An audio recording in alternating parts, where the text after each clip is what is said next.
Tritunggal itu tidak ada di dalam Alkitab. Kata Tritunggal itu sebutan untuk Bapa, Putra, dan Roh Kudus. Bapa itu Sang Ilahi, Putra itu Yesus atau Firman Sang Ilahi, dan Roh Kudus adalah Roh Sang Ilahi yang adalah satu, Sang Ilahi yang Esa. Firman di dalam bahasa Yunani itu ada dua kata. Yang pertama rema, yang kedua logos. Maksudnya yang pertama logos, yang kedua rema. Suara saya sekarang yang terdengar ini yang disebut rema.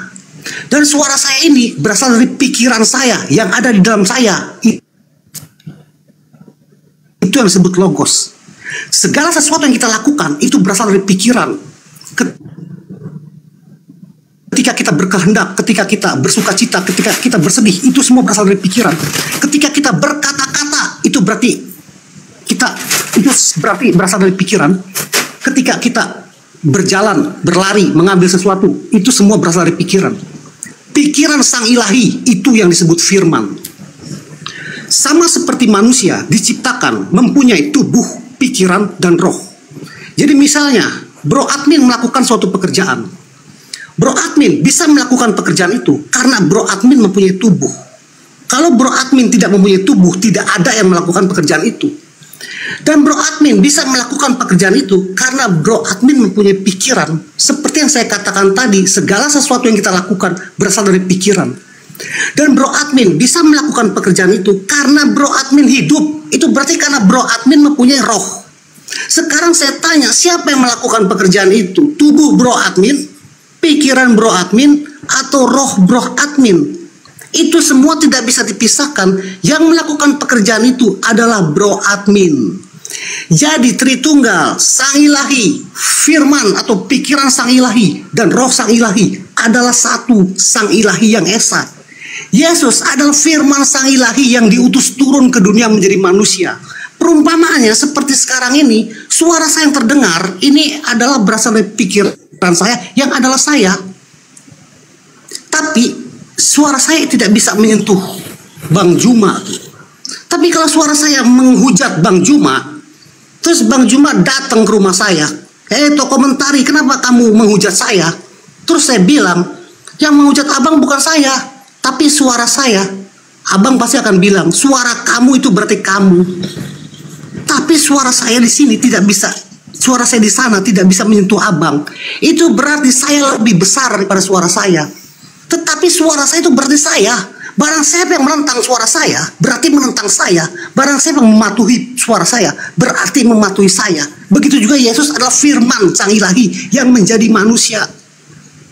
Silakan. Oke, saya tanggapi dulu ini. Jadi sekali lagi saya katakan, dalam konsep kenabian, konsep yang diajarkan Yesus, Tuhan itu tidak serupa dengan makhluk. Anda lagi-lagi menyerupakan Tuhan Anda dengan makhluk. Kalau Anda mengatakan suara Anda yang keluar dari Anda adalah Anda, maka kotoran yang keluar dari anus Anda itu juga adalah Anda. Karena hal itu sama, esensial yang keluar dari Anda. Ingus yang keluar dari Anda itu adalah Anda. Karena itu adalah pribadi yang berbeda setelah dia keluar dari Anda. Begitu juga suara. Suara ketika keluar, misalnya nih, saya ngatain saudara, jelek. Apakah suara saya yang berkata jelek itu adalah saya? Bukan. Tapi itu adalah pribadi baru yang keluar dari saya.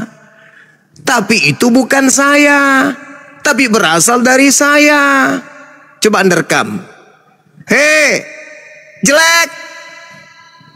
Nah, masuk ke dalam CD, flash disk. Nah, Anda bicaralah sama suara itu. Itu saya? Bukan. Itu pribadi baru yang keluar dari saya. Tapi itu bukan saya. Pahami itu dulu. Jadi Yesus itu keluar dari Tuhan, bukan Tuhan. Sesuatu yang keluar dari Tuhan bukan Tuhan. Yesus keluar dari Tuhan, dia bukan Tuhan. Tapi dia berasal dari ide.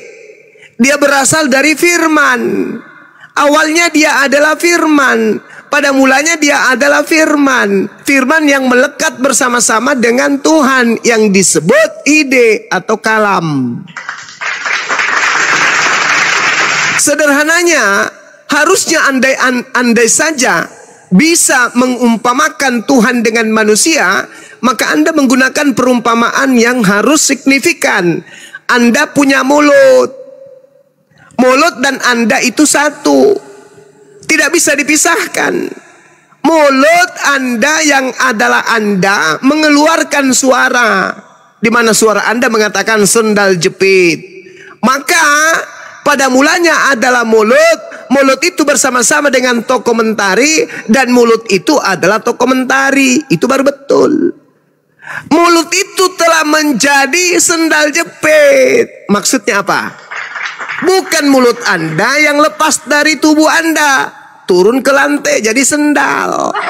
Tetapi mulut Anda berkata, Mami, Yayang, apa Pak? Belikan papi sendal dong. Ini duitnya. 2 jam kemudian istri Anda datang bawa sendal. Sendal itu ditaruh di meja. Anda kemudian berkata, pada mulanya sendal ini adalah perkataan. Perkataan yang menjadi sendal. Apa itu? Sayang, belikan papi sendal. Itu kalau Anda pingin kali menyetarakan Tuhan dengan ente. Itu analoginya yang tepat. Jangan Anda katakan pada mulanya adalah mulut. Mulut Tuhan bersama-sama dengan Tuhan, dan mulut Tuhan adalah Tuhan. Mulut Tuhan telah menjadi daging. Mati meja, belas ya anak-anak. Maksud apa itu? Tuhan turun ke bumi. Maksudnya dia memanjang mulutnya turun ke bumi gitu, melalui 7 langit, 7 lapis langit. Enggak, bukan begitu. Yesus itu pada mulanya firman. Apa firman itu? Ya perkataan, Cak Ayu. Jangan gila permanen, please. Firman itu perkataan yang Anda katakan rema, atau yang Anda katakan logos. Please. Kalau dia adalah ide menjadi Yesus, betul. Kalau dia adalah perkataan menjadi Yesus, betul. Tapi dia bukan ide jadi Yesus berubah wujud menjadi Yesus. Dia bukan perkataan berubah wujud menjadi Yesus. Enggak. Dia manusia 100% utuh manusia. Lahir secara mujizat tanpa ayah. Dia berasal dari instruksi yang berasal daripada ide. Tidak ada yang salah di situ. Yesus pada mulanya adalah firman. Betul. Yesus bukanlah manusia yang lahir tanpa perintah Tuhan. Maria hamil, lahirkan seorang manusia bernama Yesus. Lahir enggak? Lahir. Apa itu? Firman. Makanya pada bulan ke-6 dalam Matius 1, pada bulan ke-6 malaikat Gabriel datang kepada Maria. Apa yang dibawa oleh Gabriel datang kepada Maria? Maria, ya paman, kamu akan hamil yo. Ya paman, itu perintah Bapak loh. Ya paman, kamu akan hamil, kuasa Roh Kudus akan menaungimu. Ya paman. Hamil gak? Hamil. Lahir gak? Lahir.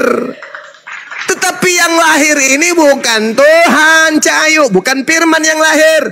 Cuman yang lahir ini manusia 100%. Kalau ada Yesus di sini Anda geletik pasti tertawa.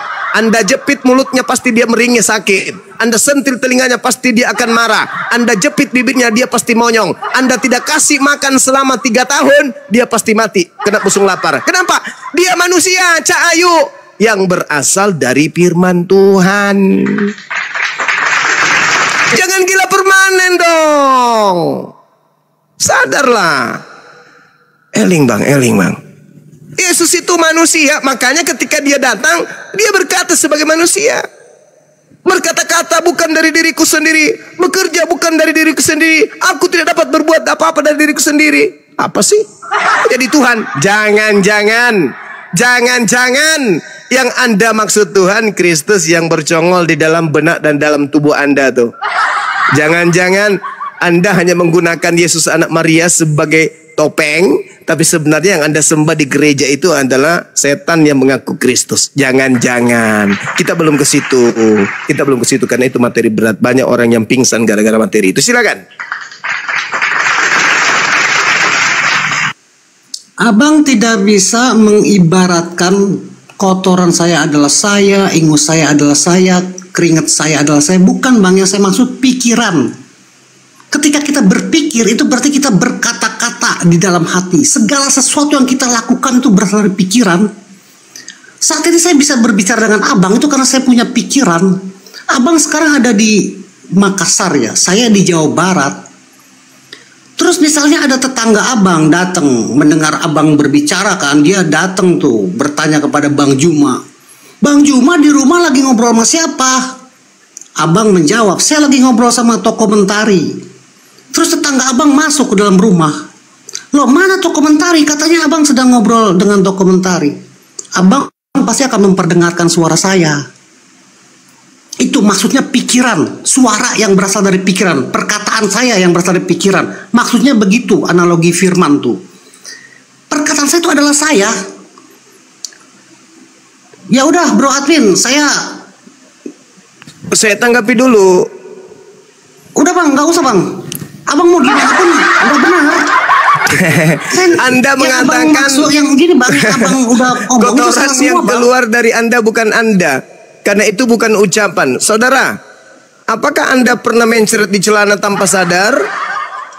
Bukan itu maksudnya. Tunggu dulu, Bang. Udah jangan dulu. Itu sebelum Anda mengeluarkan ampas babi dari anus Anda, itu diolah oleh pemikiran Anda dulu. Wah, kayaknya saya mau buang air nih. Tuh, perkataan ide dulu. Apa yang terjadi kemudian? Anda naik ke pohon, menunggu kemudian janda lewat. Begitu lewat, Anda ngeden.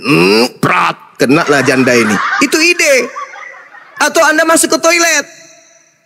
Atau Anda langsung pakai pampers. Aku mau pakai pampers. Itu ide. Jadi yang keluar dari Anda itu bukan Anda. Kalau Anda mengatakan suara Anda adalah Anda, maka yang keluar dari Anda juga itu adalah buah pikiran sampai Anda mengeluarkannya. Kok diusir sama Jadi konsep Anda keliru besar. Anda kemudian mengatakan ada tamu, Anda berbicara dengan siapa? Saya berbicara dengan Suma. Kenapa bisa Anda mengatakan berbicara dengan Suma? Karena saya mendengarkan suara Suma. Itu betul. Anda sedang berbicara dengan Suma, tapi Anda tidak sedang berbicara dengan suaranya Suma. Paham sampai situ? Anda tidak sedang berbicara dengan suara, Anda sedang berbicara dengan pemilik suara. Paham sampai situ? Ketika Anda melihat baju saya, baju satu-satunya yang ada pada saya, mereknya kemudian Samsung, baju termahal yang Bang Suma punya, di Indonesia cuman Bang Suma punya. Ketika Anda berbicara dengan baju itu, seakan-akan Anda berbicara kepada Suma. Hei, mana tuanmu? Kenapa kamu tidak dipakai? Udah berapa lama kamu dianggurin gak pernah dipakai lagi? Dulu Bang Suma rajin pakai kau. Kamu sedang berbicara dengan baju Bang Suma. Sama ketika engkau berbicara dengan kaset rusak yang di dalamnya ada suaranya Bang Suma. Kenapa kau mengatakan kau berbicara dengan Bang Suma?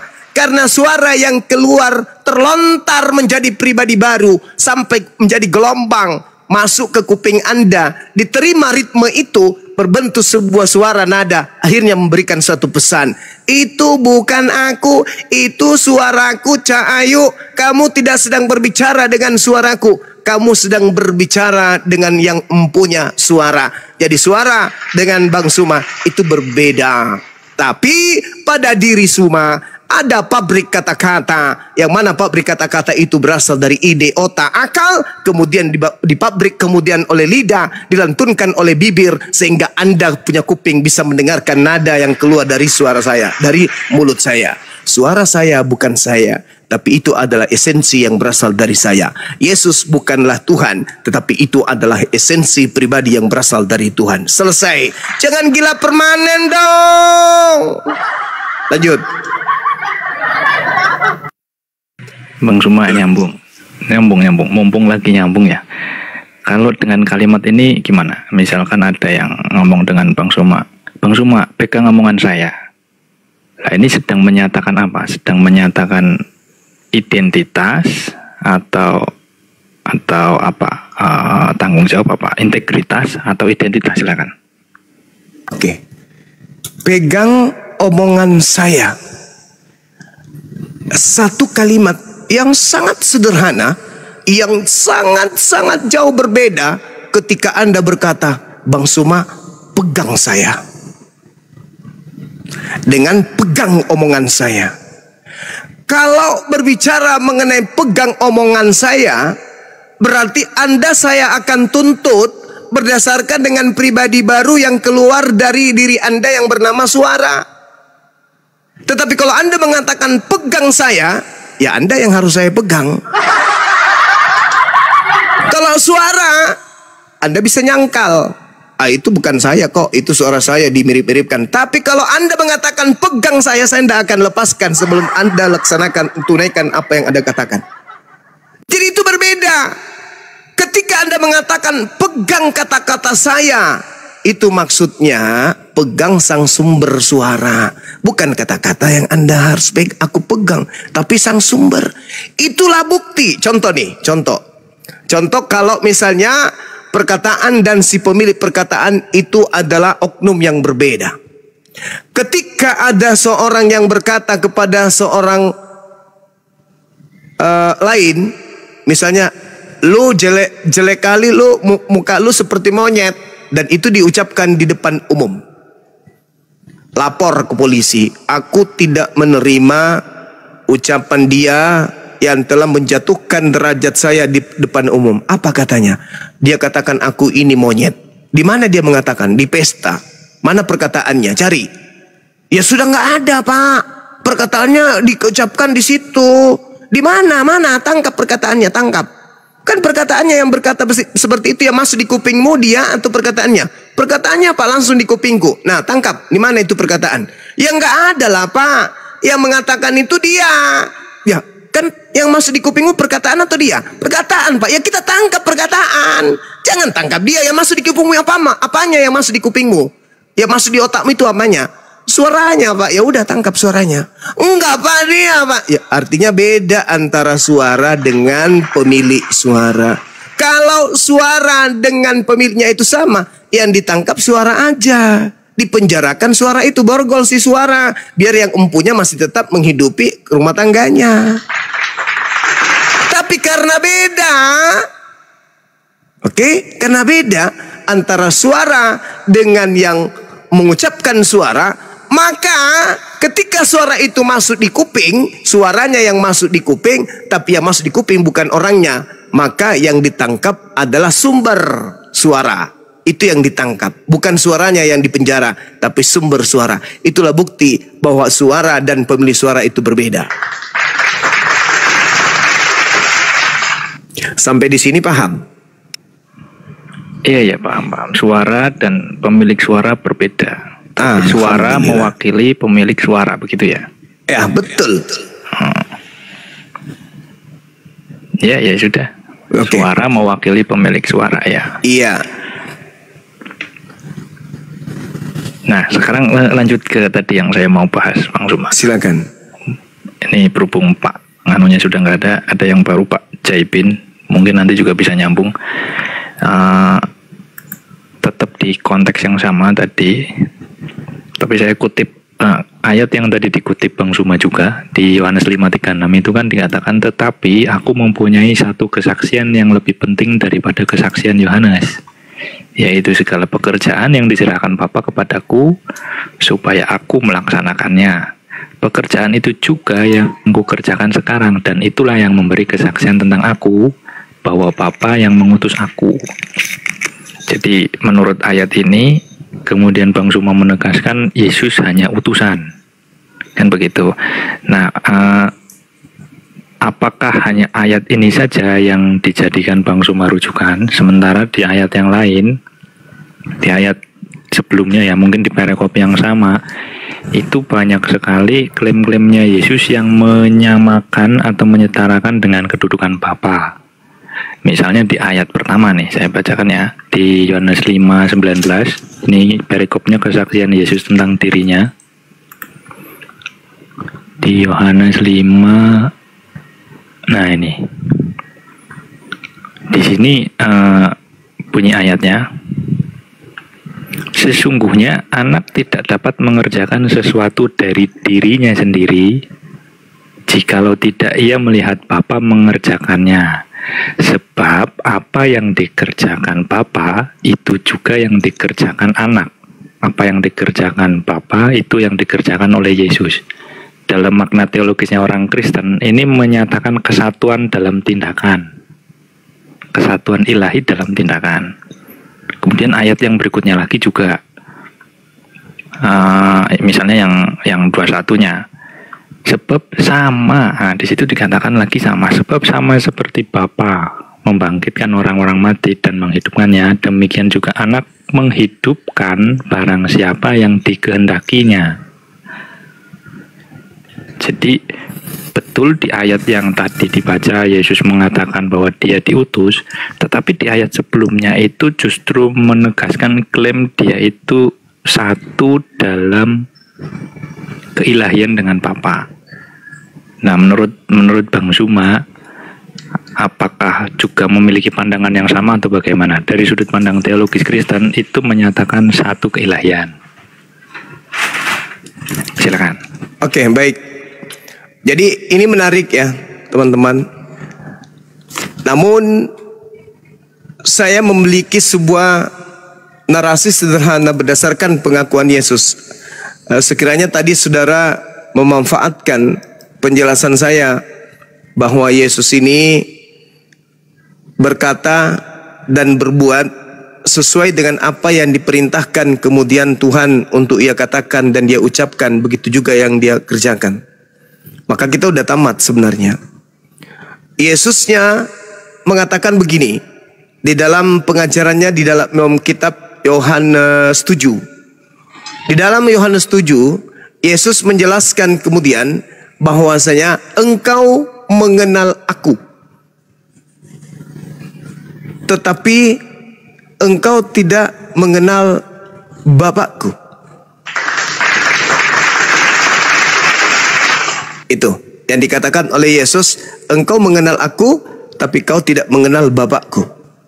Engkau tahu aku, tapi kau tidak tahu Bapakku. Itu kata Yesus tuh. Dengan kata lain, Yesus utuh dikenali oleh Bani Israel, tetapi Bani Israel tidak mengenal siapa yang mengutus Yesus. Kenapa tidak mengenal? Apakah karena tidak pernah disebut namanya? Enggak. Maksudnya secara hakikat wujud kamu tidak mengenal dia yang telah mengutus aku. Tetapi tentang orang ini kita tahu dari mana asalnya. Tetapi bila mana Kristus datang, tidak ada seorang pun yang tahu dari mana asalnya. Waktu Yesus mengajar di Bait Elohim, dia Yesus berseru, memang aku kamu kenal, dan kamu tahu dari mana aku berasal.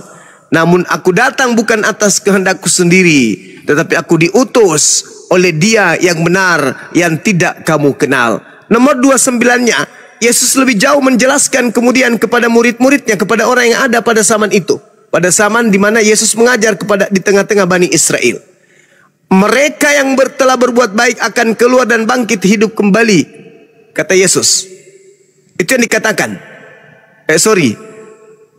Mereka yang mengenal aku, tetapi mereka tidak mengenal dia yang telah mengutus aku. Ini ucapan Yesusnya di tengah-tengah Bani Israel. Artinya, ketika Yesus mengatakan, aku kenal dia yang mengutus aku, sebab aku datang dari dia, dan dia yang telah mengutus aku. Ini mematahkan argumentasi saudara.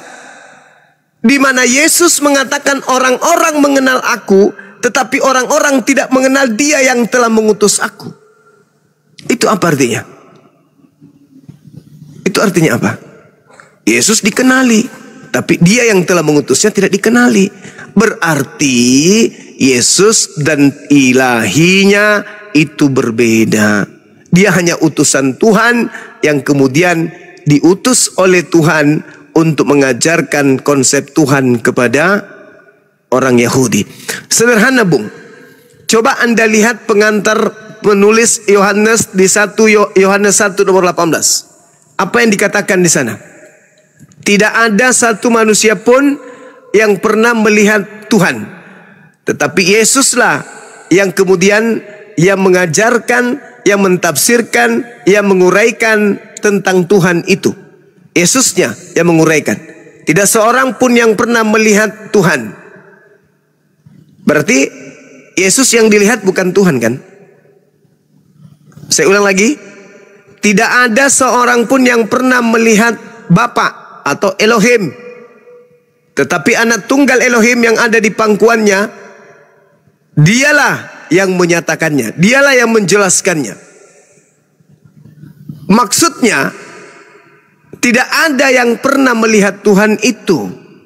Tapi untuk mengetahui Tuhan itu seperti apa, Yesuslah yang menjelaskan itu. Nah, apa penjelasan Yesus tentang Tuhan? Tuhan satu-satunya ada di langit. Bapakku yang ada di langit, Bapakku yang ada di langit, Bapakku yang ada di langit, lebih besar daripada aku. Itu yang dimaksud oleh Yesus. Lagian, kalau Anda melihat di dalam Yohanes 5 nomor 29, Yesusnya Yohanes 8 maksud saya. Yesusnya di sana menjelaskan dengan sangat rinci apa yang dikatakan Yesus.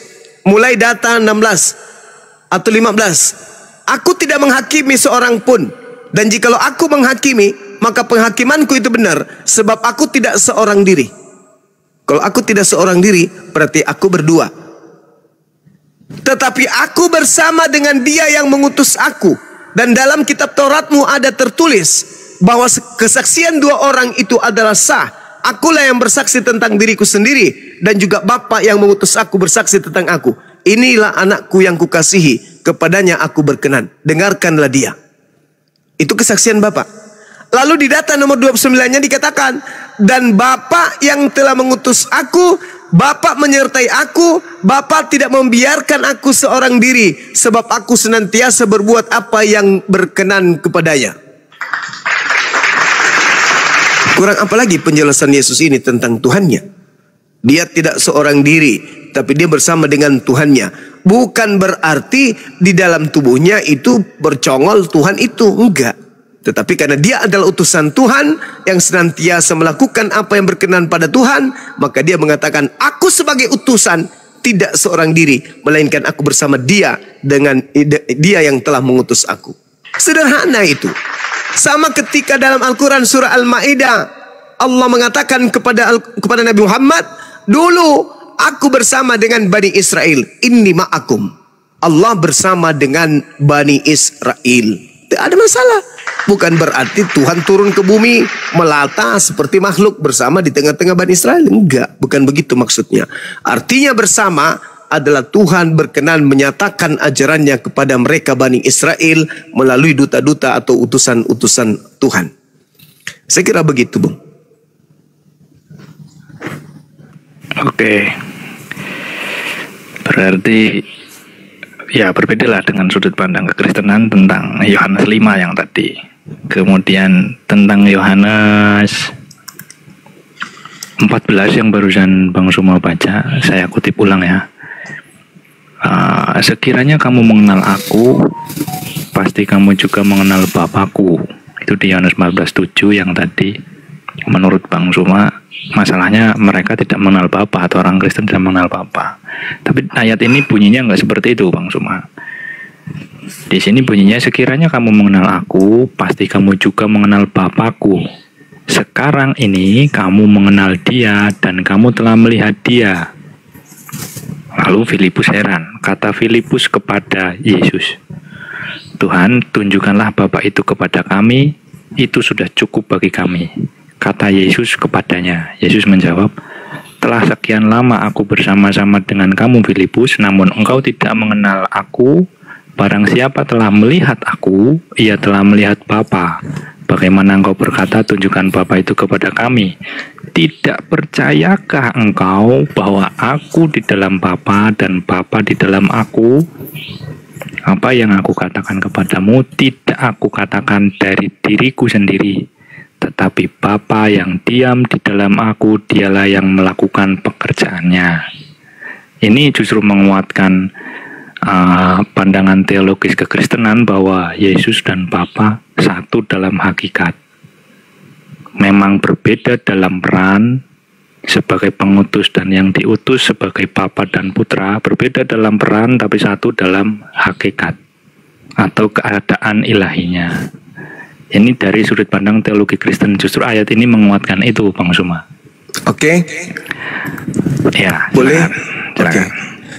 Jadi gini, Yesus itu manusia diutus oleh Tuhan sebagai wakilnya. Ucapannya ucapan Tuhan, pekerjaannya pekerjaan Tuhan. Dia datang sebagai utusan Tuhan. Kalau Anda lepaskan kekristenan Anda, dengan kata lain Anda tidak menyembah sosok yang bernama Kristus, Anda tidak memaksakan ucapan Yesus ini sebagai ucapan Tuhan bahwa Yesus adalah Tuhan. Tadi kan sudah dikatakan bahwa segala firman yang Engkau berikan telah Aku sampaikan kepada mereka, dan mereka telah menerimanya, dan mereka percaya bahwa Engkaulah yang telah mengutus Aku. Kalau Yesus mengatakan, kalau kamu telah sekian lama engkau bersama-sama dengan Aku, Filipus, namun engkau tidak mengenal Aku. Barang siapa telah melihat Aku, ia telah melihat Bapa. Bagaimana engkau berkata, tunjukkan Bapa itu kepada kami? Apa maksudnya itu?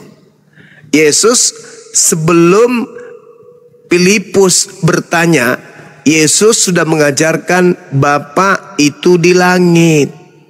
Bapa yang mengutus Aku. Bapa bukan manusia. Suara Bapa tidak bisa kedengar. Nomor Yohanes 5 nomor 37.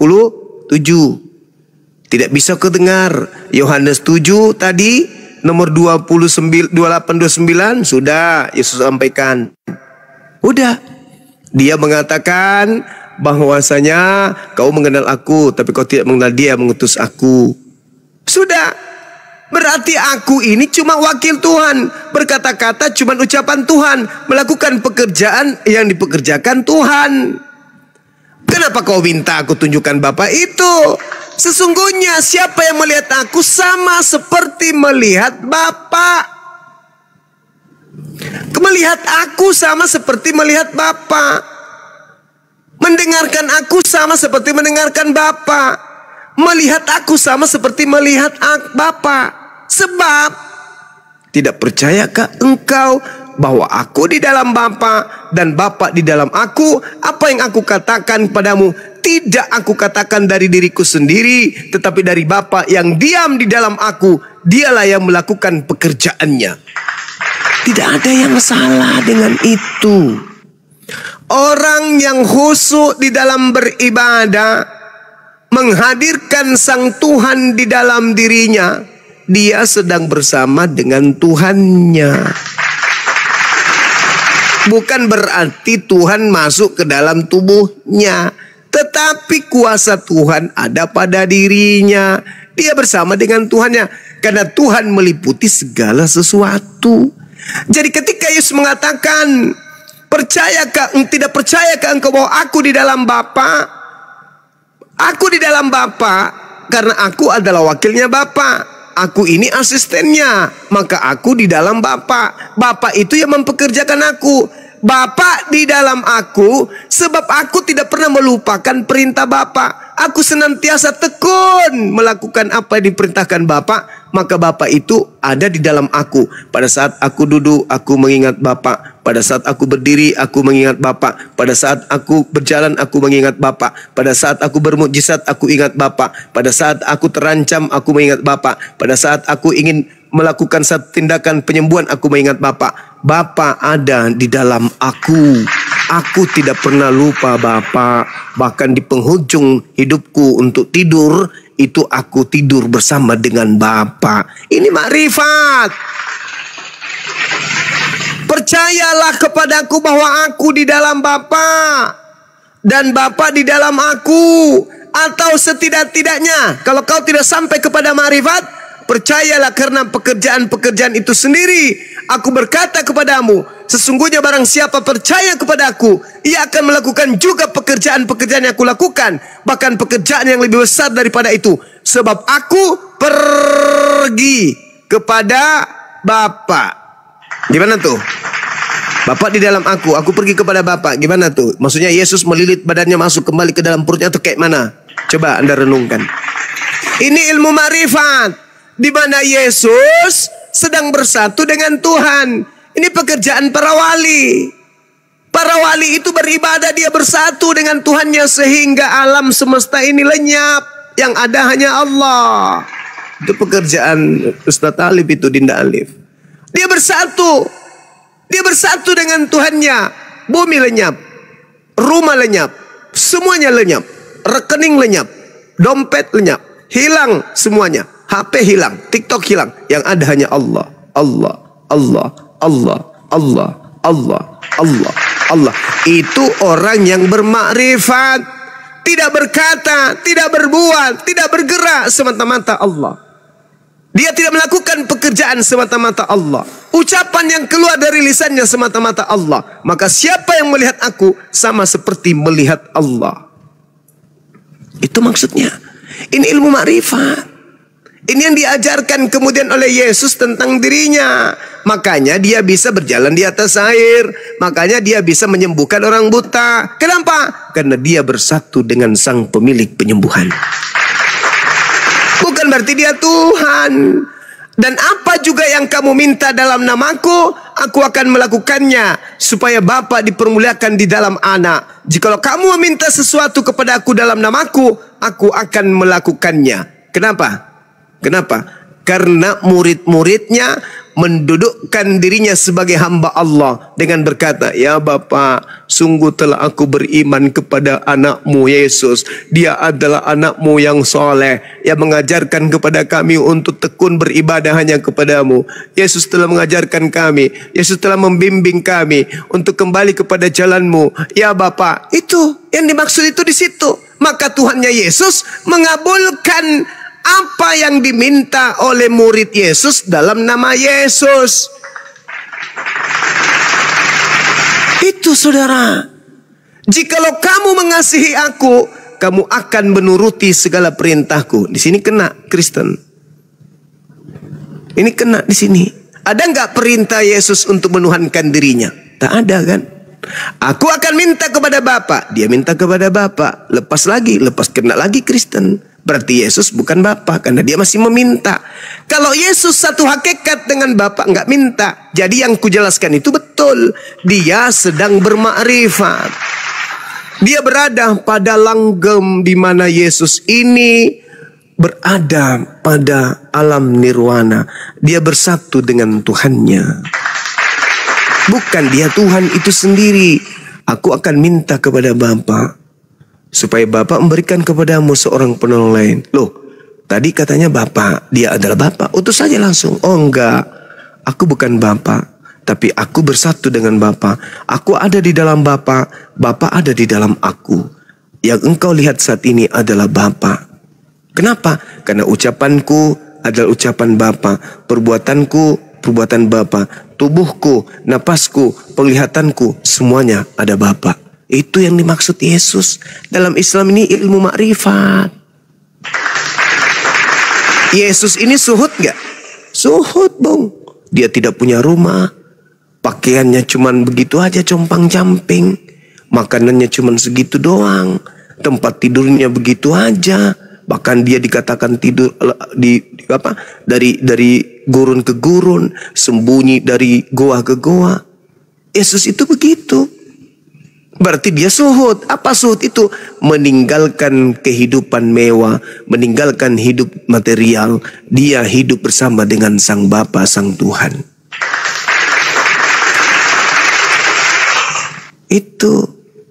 Itu yang diajarkan di sini, Bang. Bukan Yesus itu Tuhan, hakikat enggak. Lanjut. Ya, oke, Bang Suma. Tentang makrifat, ya mungkin serupa lah, hampir mirip.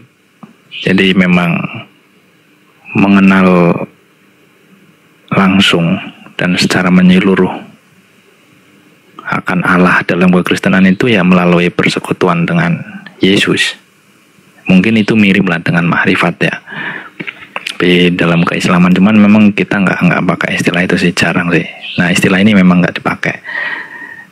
Namun yang jadi penekanan adalah yang tadi saya sampaikan, banyak klaim-klaimnya Yesus yang menyatakan dirinya setara dan bahkan satu, seperti yang diajarkan dalam teologi kekristenan.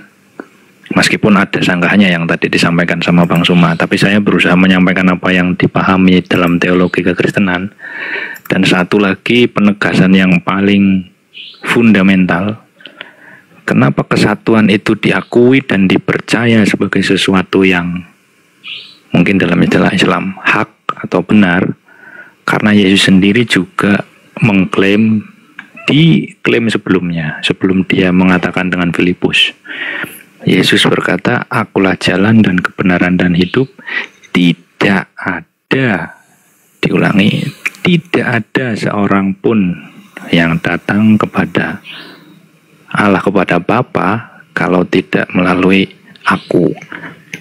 Ini bukan hanya sekedar klaim yang biasa, tapi ini sesuatu yang ilahi. Karena di situ disebutkan tidak ada seorang pun yang datang kepada Bapa kalau tidak melalui aku.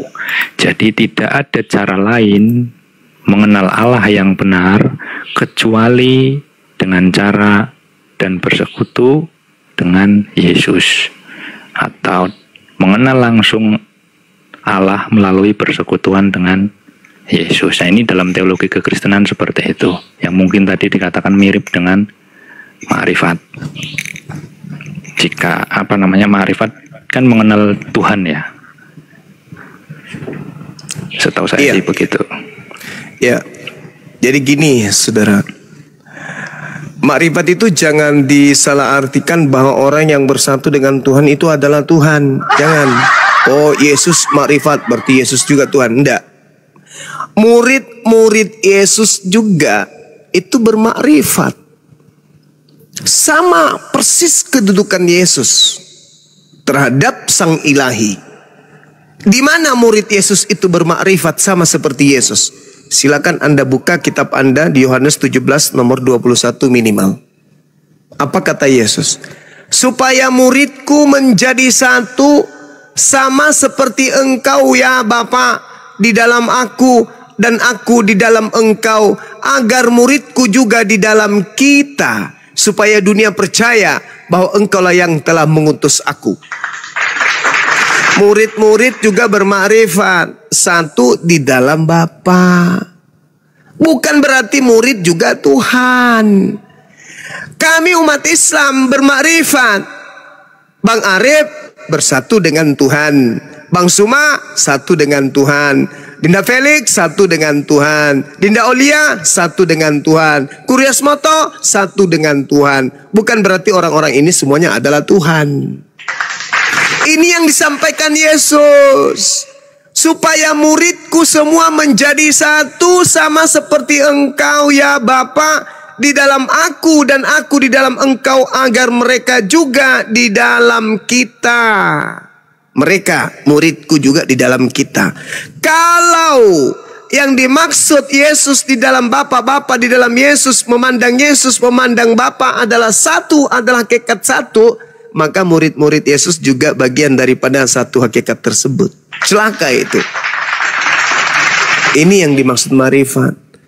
Bro admin pun bisa bersatu dengan Tuhan pencipta langit dan bumi kalau Anda memenuhi syarat, yaitu melakukan apa yang menjadi perintahnya. Baru bermakrifat. Turuti perintah, baru bermakrifat. Jangan bermakrifat melanggar perintah, itu nggak akan nyambung. Jadi saudara, Yesus ini adalah seorang Muslim yang taat. Dia orang yang bermakrifat, bersatu dengan Tuhannya. Bukan berarti dia itu adalah Tuhan, tetapi dia adalah oknum yang taat. Makanya dikatakan dalam Yohanes 14 nomor 31 ending dari dalil yang Anda katakan tadi tuh. Di Yohanes 14 apa endingnya? Seluruh orang Israel, dunia harus tahu, bukan Israel saja. Dunia harus tahu bahwa aku Yesus senantiasa taat kepada Bapa, senantiasa melakukan apa yang diperintahkan Bapa kepada aku. Coba Anda baca. Tetapi supaya dunia tahu bahwa aku mengasihi Bapa dan bahwa aku melakukan segala sesuatu seperti apa yang diperintahkan Bapa kepada aku. Bangunlah, marilah kita pergi dari sini. Jadi dunia harus tahu, bro admin harus tahu kata Yesus, bahwa Yesus itu mengasihi Bapa, bahwa Yesus itu melakukan segala sesuatu seperti yang diperintahkan Bapa kepada Yesus. Dia adalah seorang Muslim yang taat. Makanya yang saya katakan tadi, pada saat Yesus berdiri, dia bersama dengan Bapa. Pada saat dia duduk, dia sama Bapa. Pada saat dia berjalan, dia sama dengan Bapa. Bahkan di penghujung hidupnya menuju tidur, dia hilangkan ingatannya di ingatan terakhir bersama dengan Bapa Tuhannya. Begitu dia bangun dari tersadar, yang pertama dia ingat bapaknya, Tuhannya, bukan dompetnya di mana, tapi Tuhannya. Subhanallah, alhamdulillah. Tuhan dulu yang dipujinya, bukan di mana dompetku, kok tidak ada di sini, bergeser, ternyata Pak Bom yang ambil. Itu yang disebut ilmu ma'rifat, bersatu dengan Tuhan. Saya kira begitu, Bung. Mungkin ada yang lain? Iya, terima kasih Bang Suma. Sama-sama. Dinda, mungkin ada yang mau ditambahkan? Guru-guru saya yang ada di sini, silakan Bang Handi. Assalamualaikum warahmatullahi wabarakatuh. Lanjut. Waalaikumsalam warahmatullahi wabarakatuh. Ya, saya rasa di sini sebenarnya Bro Admin sudah paham berkaitan dengan itu, dan itu sangat jelas sekali tadi yang Guru sudah sampaikan ya. Itu kan ada di dalam hadis qudsi yang dijelaskan oleh Rasulullah. Setiap wali Allah, setiap orang-orang yang imannya tinggi, levelnya para nabi, maka dia selalu mengerjakan firman Tuhan. Apa yang menjadi sunnah dia kerjakan, kewajiban dia jalankan, maksiat dia jauhi. Maka penglihatannya adalah penglihatanku, kata Allah kan gitu. Pendengarannya adalah pendengaranku. Ketika dia berjalan, maka aku berjalan. Itu sebenarnya seorang kedekatan hamba dengan Tuhan gitu. Sebagaimana dicontohkan oleh Yesus. Dan begitulah para nabi, orang-orang soleh, orang-orang yang tidak mengerjakan maksiat. Jadi dia seolah-olah menyatu dengan Tuhan. Itu dijelaskan di dalam Islam. Makanya kalau kita memahaminya, apa yang diucapkan oleh Yesus, itu adalah level wali Allah, orang yang dekat dengan Allah, kan gitu. Tapi untuk teman-teman Kristen sayang sekali salah memaknai, itu adalah Tuhan itu sendiri. Nah itu bahayanya. Padahal kita melihat itu level makrifat tadi yang disebutkan. Bagaimana imannya para nabi yang disebutkan sebagai iman hakikatul hakikat. Yang sudah level imannya di atas rata-rata. Ucapannya, perilakunya, perbuatannya. Apa yang sesuai dengan kehendak Tuhan. Begitu loh Bro Admin. Tapi giliran kita bahas, aku tidak bisa berbuat apa-apa dari diriku sendiri. Pasti bilangnya, itu kemanusiaannya. Nah repot. Begitu Bro Admin. Jadi cobalah. Sadar. Jadi jangan terlalu atau terlampau karena doktrin. Kita sama-sama sudah paham ketika kita berdiskusi menggunakan akal sehat, menggunakan data, bagaimana kita bahas. Itu sebenarnya masuk di logika Anda, tapi ya udah terlanjur kali Anda nyaman bara api neraka. Susah. Maksudnya nyambung lah. Tadi kan sudah disampaikan Bang Suma juga, Bang Halep. Saya ya sedikit banyak nyambung dan ngerti, cuman ya saya memilih menggunakan pengertian kekristenan begitu. Begitu Bang Halep. Kan pengertian kan banyak, pengertian sudut pandang Kristen, sudut pandang Islam begitu. Anda menggunakan perspektif Kristen, bukan perspektif ajaran Yesus. Nah itu yang nggak masuknya di situ. Coba kembali kepada pengajaran Yesusnya, bukan sudut pandang orang Kristennya. Ya. Ya, oke lah, silakan dilanjut lagi. Siap. Oke, ini ada yang baru naik. Saya sapa dulu. Assalamualaikum warahmatullahi wabarakatuh. Bang Handi, monitor. Oke. Oh, jadi berkat. Daniel monitor, Bang Daniel, Pak Daniel, Bro Daniel. Halo. Ya, wah terpaksa nih Bro Admin lagi nih maju nih. Biasanya kalau Bang Suma itu banyak yang antri. Aku aja banyak ini yang antri. Yang dinaikin ya, aja. Begitu tadi begitu jelasnya, begitu gamblangnya apa yang dijelaskan oleh Bang Zuma. Disitulah pengajaran Yesus kalau kita lihat ya, bagaimana dia itu sedang menata hati, sedang menata rohaninya orang-orang Yahudi, di mana awalnya mereka hanya harfiah saja memahami kitab Taurat, firman Tuhan, Yesus datang memperbaiki lebih jauh.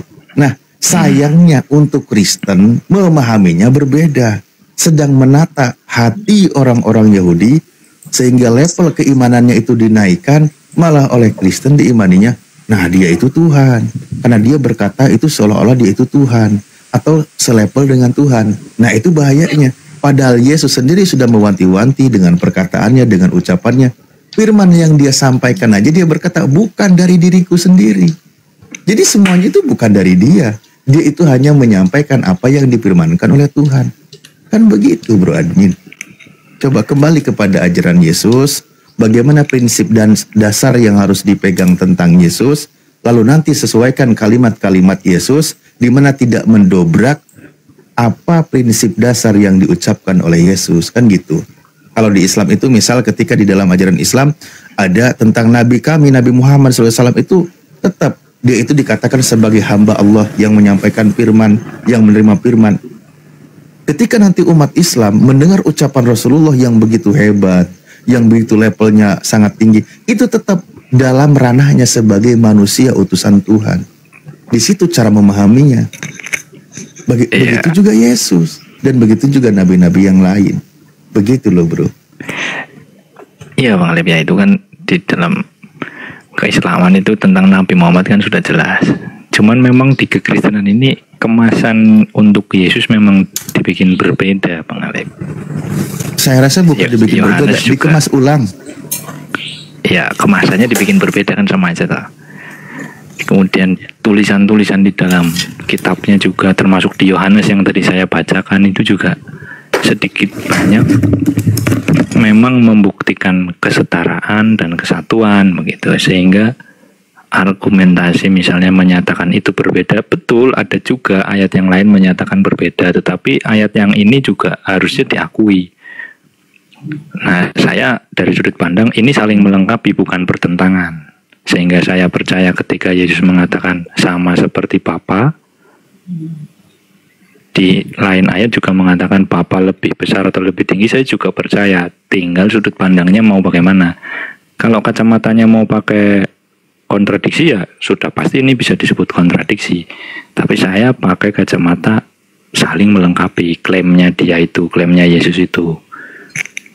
Misalnya nih yang paling ini sering disampaikan, klaimnya Yesus sama seperti Bapa membangkitkan orang-orang mati dan menghidupkannya, demikian juga anak menghidupkan barang siapa yang dikehendakinya. Jadi klaim yang kayak gitu juga kan harusnya diakui, karena itu memang ditulis di perjanjian baru atau di kitab sucinya. Begitu. Jadi saya berada di kacamata untuk menerima semua perkataan Yesus, bukan dalam kacamata kontradiksi, tapi kacamata saling melengkapi. Dan kebetulan saya juga Kristen, jadi doktrinnya kan Tritunggal, cocok begitu loh Bang. Silakan Bang sahabat barangkali mau nyambung sama Bang Alip. Soal makrifat ya sedikit banyak ngerti lah Bang Alip. Ya, maksudnya yang perlu dipegang itu prinsip dasarnya tentang Yesus berdasarkan pengakuannya. Nanti ada kalimat-kalimat itu yang tinggi. Contoh di dalam Islam itu ada hadis Rasulullah bahwa barang siapa yang taat kepadaku berarti dia taat kepada Allah. Nah, contoh untuk teman-teman Kristen yang bermain polemik, di situ malah dia menyetarakan Nabi kami dengan Allah. Itu salahnya.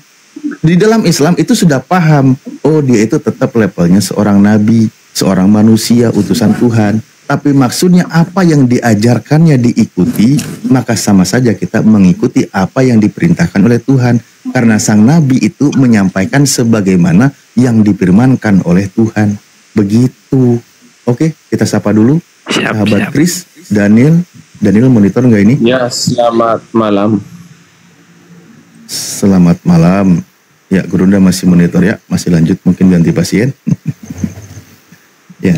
Entah di tanggal dan tahun berapa bro admin itu bahwa melepaskan keegoannya, doktrinnya bahwa inilah sebenarnya keimanan yang sesungguhnya. Karena secara logika, secara diskusi selalu berkata ya memang begitu gitu. Tapi dia tetap bertahan. Tapi kembali kepada masing-masing ya. Ya, gimana sahabat Chris? Ada yang mau disampaikan? Oh ya. Nah, abang tadi abang sendiri atau siapa tadi yang mengatakan Yesus itu hanya utusan? Apa yang dikatakan itu hanya utusan yang bisa untuk menyampaikan oleh yang mengutus dia. Begitu juga dengan Nabi Muhammad. Dia sebagai hanya utusan, apa yang telah disampaikannya sama seperti yang diilhamkan oleh Allah Subhanahu wa Ta'ala. Tapi saya tidak membantah abang bernarasi mengatakan demikian, itu sudut pandang abang, ya silakan saja. Tetapi satu hal dengan apa yang dikatakan abang, kalau hanya Anda mengatakan bahwa Yesus sebagai hanya utusan, yes, dia utusan juga. Tetapi di balik itu dia Tuhan. Kenapa? Bukan kami menuhankan dia. Itu cara apa ini? Begitu caranya. Daniel ini noise. Sekali. Bukan kami yang menuhankan dia, tetapi dia memang dia Tuhan kok. Kalau nabi-nabi yang lain berasal dari bawah. Nabi siapa yang seperti Yesus yang berasal dari surga? Tidak ada selain Yesus. Nabi Adam dia ciptakan dari debu tanah. Nabi Musa itu yang lebih terkenal juga. Itu hanya ciptaan. Anak manusia berasal dari bawah, dari dunia ini. Yesus itu berasal dari surga, dia anak Allah. Mukjizatnya tidak ada yang sebandingan dengan dia. Ya, Allah SWT Muhammad, apa mukjizat yang dilakukan? Tidak ada kalau dia berkuasa di dunia ini. Sama sekali tidak ada kalau kita bandingkan dengan itu. Itu yang perlu diragukan. Gurunda masuk lagi, Gurunda. Ya, perlu diragukan itu. Allah SWT mengatakan, kalian orang-orang Muslim mengatakan Allah. Pakai data kau bernasi Bang Sahabat ya. Sebenarnya ya, dari tadi kita itu bicara ketika membahas Yesus itu utusan, itu kan pengakuannya. Dia menyampaikan firman sebagai penyampai firman, itu juga pengakuannya.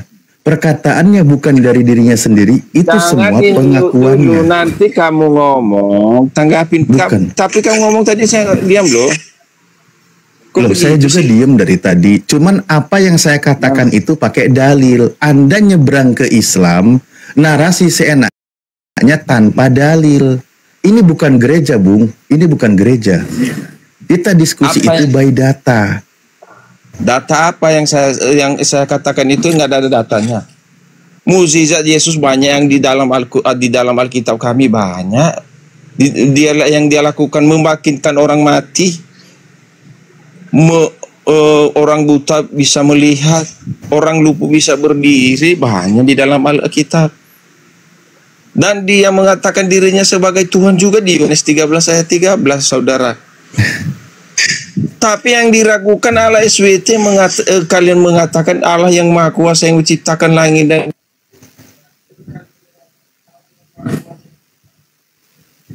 Oke, mumpung ya bro, Bang Alif, aku izin turun ya. Sampai sekarang yang dirasakan oh ya, siap. Terima kasih waktunya, terima kasih ilmu makrifatnya. Saudara. Selamat malam. Akan ayat yang sangat jelas dengan tegas di dalam Al-Quran, Allah pencipta alam semesta dan sebagainya, engkau katakan ragukan. Tapi sebenarnya Anda tidak perlu meragukan, Anda membatakun itu hak Anda, karena Anda sebagai Kristen. Tapi masalahnya adalah Anda menarasikan sesuatu yang berlawan dengan apa yang tertulis di dalam Al-Quran. Jangankan Al-Quran, Bible sendiri pun Anda bantah ternyata. Kan gitu. Pengakuan Yesus dengan jelas. Dia berkata, aku tidak bisa berbuat apa-apa dari diriku sendiri. Aku menghakimi sesuai dengan apa yang aku dengar. Dan penghakimanku adil. Sebab aku tidak menuruti kehendakku sendiri. Melainkan mengikuti kehendak Dia yang mengutus aku. Lah, dia membuktikan sebagai utusan Tuhan. Dia mengaku tidak bisa berbuat apa-apa dari dirinya sendiri. Pertanyaan saya, bro. Orang yang mengaku tidak bisa berbuat apa-apa dari dirinya sendiri, apakah dia itu Tuhan?